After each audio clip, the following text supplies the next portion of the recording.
আমরা এখন যাচ্ছি মার্কেট, রংলি মার্কেট থেকে ওয়াংসি ফলসের জন্য।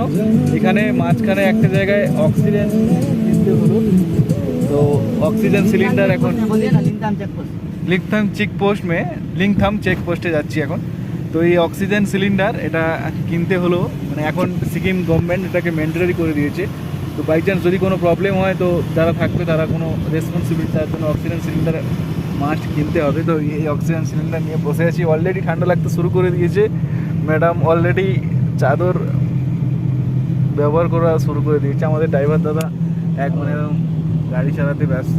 বর্ষা হচ্ছে এখন, তো পাহাড়ে বৃষ্টি, একটা সুন্দর ওয়েদার, এই ব্যাপার চলেছে। আমরা এখন লিংথাম চেকপোস্টে, ওখান থেকে কংসি ফলসে যাবো, আর ওখান থেকে যাবো জুলুক। এই হলো আমাদের আপকামিং ট্রেন, কিউকলা ফলসে।